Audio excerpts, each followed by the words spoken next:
Check, check. Hello? Oh, shit. Okay. Hello. Hi, AL. Um, where are you from? I'm from Hong Kong Okay. and I'm born and raised there. Okay. Um, how old are you? I'm 21 years old. Okay, cool. Would you mind telling me about what your education was like? Where you were educated, and what kind of languages you were educated in, and just stuff like that. Okay, so a bit of background information about myself first. I'm a second year English linguistic student, and before I moved here, I was studying Hong Kong for my whole life, from kindergarten to high school, and I did 1 year of university there. For my whole life, I've studied in Chinese and English bilingual background and incorporated with a Mandarin curriculum as well. So while we learn Chinese and English, we also have to learn Putonghua, which is Mandarin. And I've studied in a Chinese teaching medium as instruction environment for about 10 years. And then I switched to an EMI, which is English-based school, for about 6 years. And then I moved to university. Okay, sure. Um, would you say that because I know that I read somewhere that the teaching system in Hong Kong is quite similar to the UK one. So, In terms of what subject or in general? just in terms of anything like maybe like structure and the types of things you're taught. Okay, That. because I'm not very familiar with how the British education system is like, but I can give you like a glimpse of the Hong Kong education system, like just English in general, not like all the subject. For English classes, we usually have divided our class. Like we have English class every week, and sometimes we have like extra classes. Were you just taught on English? Saturday. Yeah, yeah. Usually in like middle, from we call it form, which is I think is year for you. Like we call it form 1 to 3. Is that what you call it? Oh yeah, yeah. Yeah. Okay, form 1 to 3, like lower form. We have like a greater leniency where we can speak a little bit of Cantonese if we don't know how to say some certain words. But as you go to like higher form, you're not allowed to speak Cantonese at all in class, and that the same goes to other classes. Like in math class, you're not allowed to speak in Cantonese. In history class, general studies, which is like politics, I guess. So your English is pretty fluent. Yeah, yeah. that I know you, yeah. yeah, that forces us to speak English, but not everyone. It's like that because we have 5 classes in one form, and 2 of them are elite class, so they put more resources there. And the other 2 are like burnout class, so they don't put that much attention, and they put just like in general, like they put students with the same learning abilities together. So in my class, we're like art class or like language class. So they would put more resources on drilling our language skills, while the elite class are like future doctors and lawyers. So like they put more resources on like science stuff. So while they are like we can both speak fluently in English, the students from art and language classes are stronger usually. And probably more like suited for talking English in like academic. Like it will prepare you for going to university in like England. Like the kind of words you would use. Because in my class, I was in art and language class, and about 2/3 of them study English lit, and they get like high grades in English language on average. Would you say there was much difference between the year in university in Hong Kong that you had and the year? I mean, like aside from not so much culturally, but more sort of in terms of the kind of stuff you were writing, like in the languages you were writing. Do you think there was much difference between your year in university in Hong Kong and your year at university in England? Yeah, definitely. I think one of the most interesting thing that I found is that in the universities in Hong Kong, we use Cantonese as like a teaching instruction, but all the materials are in English. Okay. Mm. Yeah. That's weird. I don't quite understand why. Maybe it's because I study philosophy, and then they didn't have as much like Chinese philosophy at that time, so they use like more like, so we're learning Western philosophy. So maybe it's one of the reasons why they use English material and then they teach them in Chinese.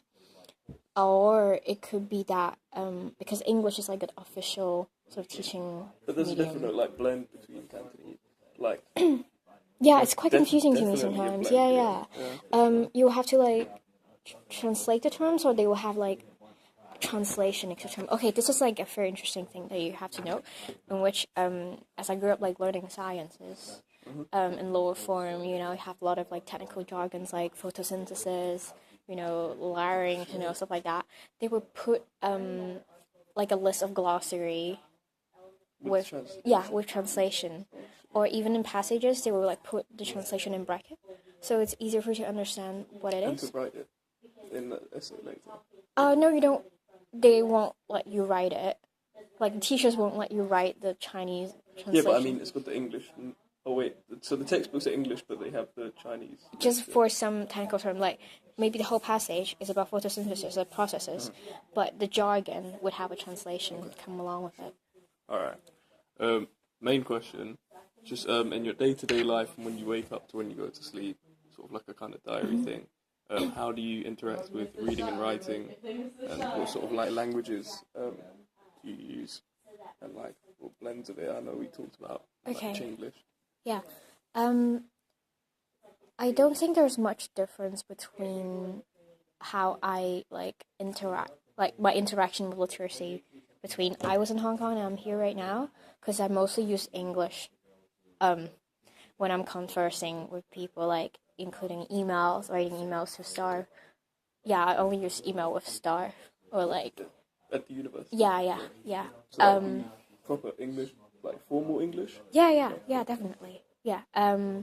When I'm talking to friends, I would use English as well, but quite like informal in terms of register. And is that English friends or Chinese friends or both? Okay, so when do you use like Cantonese, if ever? Only in speaking, but that is not included in writing and reading, right? Okay, well, it's, yeah. Reading, I'll still read mostly English articles, because I subscribe to like Economist and Time, stuff like that, so that would be like English articles, but occasionally I will stumble upon a few like Chinese articles. Yeah, there's no like difference between Cantonese and Mandarin written, so I just like refer to them Chinese articles when I stumble upon them on Facebook, but that's it. So my extent of using Chinese is quite low, only if I talk to my mom or my family, I would use like very few Chinese words. But I think the only difference is that like the longer I live here, the more I use English with my mom, and then she sort of pick up some words I use now too. That's cool. So when do you use like a combination of it? When do you use your Chinglish or your side by side? I would use it when I'm talking to my Hong Kong friends here, because I don't want to give them an impression that I'm showing off my English. And some of them, they are not very fluent, and then probably some words are very like difficult. So I would try to mitigate this kind of impression Would you mind telling me a little bit more about that? Like, your friends who were from Hong Kong who didn't go to an EMI might not be so confident in English. Yeah. Do you speak in Cantonese to them? Of course. like But on Facebook? It's interesting because I type Chinese really slowly, so I actually explain to them why I use English when I'm texting them. It's because it's faster for me to type, and I find it easier for me to express myself in English, especially if I want to say, if you're so lazy, I'm so, like, I want to chill today, I cannot find the same kind of expression or the kind of things that has the same level of conveying in Chinese. No, it doesn't. So hard work. Maybe, or it's like a cultural thing, if I want to say something very explicit, and I don't want to be offensive or I don't want to be too sexual, I would find it easier to express it in English than in Cantonese. But if I want to say something very like respectful or like polite or asking for a favor, I definitely would use Cantonese. Because So it's more sort of social. yeah, yeah, and it would sound like I'm more sincere.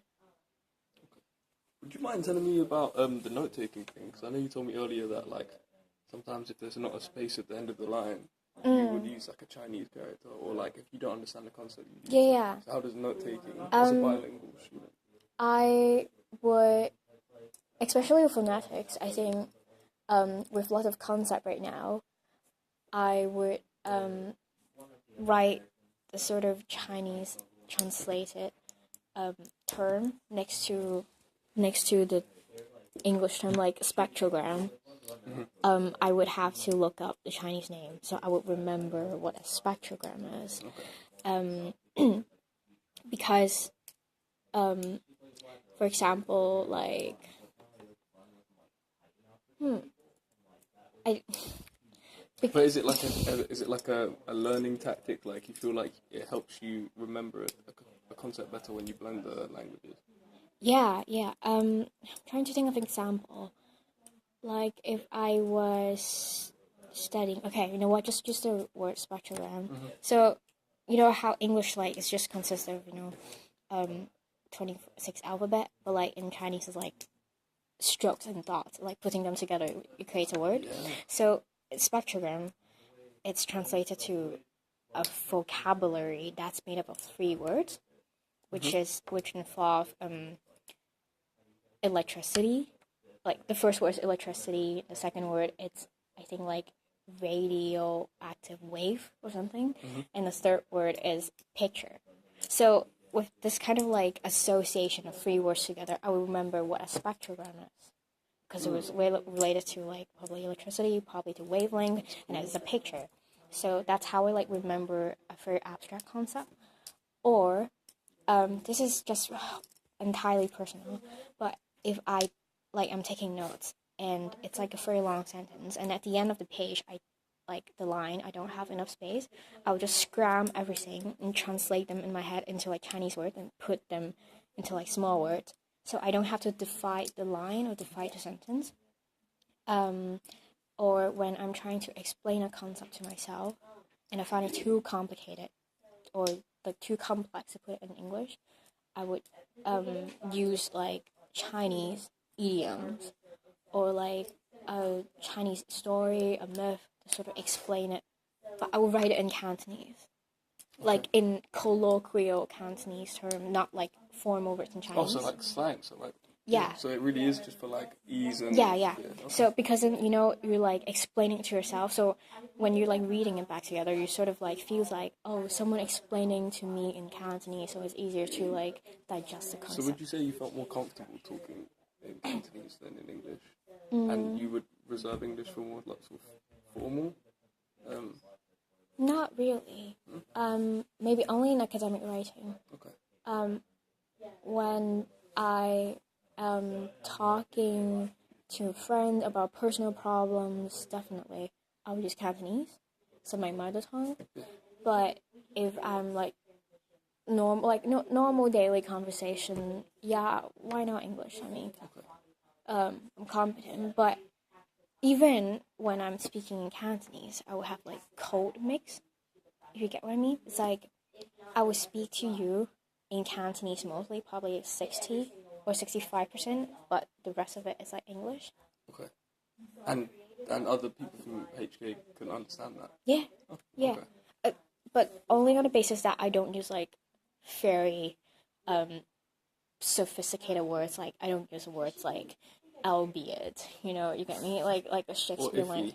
Yeah, like slang, I will make sure that like they will understand. Like if I say, I feel so bummed out today in Cantonese, but like I wish I have the bump out in English, and I was like, oh wait, do you know what bump out is, by the way? So they will understand. Do I have any other questions? Yeah, can you tell me about Chinglish? Because I know we talked about it before the recording. But Yeah. I just wanted to get it on tape. I think Chinglish is only popular among youngsters who went to EMI school. Okay. Um, So would you mind telling me a bit Yeah. of what Chinglish is? mm, Just like the definition. Chinglish is it's mostly used by youngsters. I'm pretty certain about that because when I use it with my mom, she never understood what I say. And then So, when like, I explain it, students? I would say even my sister does it. So I think it's like from Form 1 to Form 6 onwards. Sure. I think like the benchmark like cuts down to like university students. So I don't think anyone above university level would use this kind of language. It's because mostly of the stigma that you get, especially when I use it with my mom. She would like even if I explained to her, she would like scold me for using such informal language, and she'd be like, "Why don't you just type in Chinese? Why do you have to express the same idea but in English?" And you would only use it in a social context, English? Yes, Okay. yes. So basically, if I want to say someone is being very careless, I don't say the same word translated in Chinese, but I would say the literal translation. So it's a syntactic thing? rather Yeah, than a- okay. yeah. So say you don't have a small heart, and they would understand. So, like, they're not careful. They're not... Yeah. They're, like, foolish. Or I would even sometimes use Chinglish when I'm with my friends, when I'm like typing in English, but I am too lazy to switch to Chinese keyboard, or I feel like, oh, they will understand anyway, so I'll just keep typing in Chinese words. yeah, Chinese word, but transliterated in English. So it's like 小心, and instead of writing in Chinese character, I would type the pronunciation of 小心. Okay. So, like, the ole thing you would use in English? Yeah, as well. I wouldn't use that. Yeah. But 小心 means like careful. Okay. But you would type it like S. I don't know, however you... Yeah, spell it. yeah, exactly. SIU and then SUM. Okay. Like that. Sure. Well, is there anything else? No, I think that's like really, really helpful. Is there any like other thing you do in your day involving reading and writing that might be like interesting, that you feel is special to you as a bilingual, as an HK student? Not so much about tell me about bilingual, but so much about like expressing myself, because sometimes I feel like emoji is like so limiting. So I'll use this kind of like Japanese emoji, which is quite popular in Asian culture because it's really funny. I remember I use it with my friend from Czech Republic. I'll be like, "Where are you?" And I want to type cry face, but I think the cry face on emojis like it's not really adorable, and it actually feels like someone's crying. So I use them two capital T.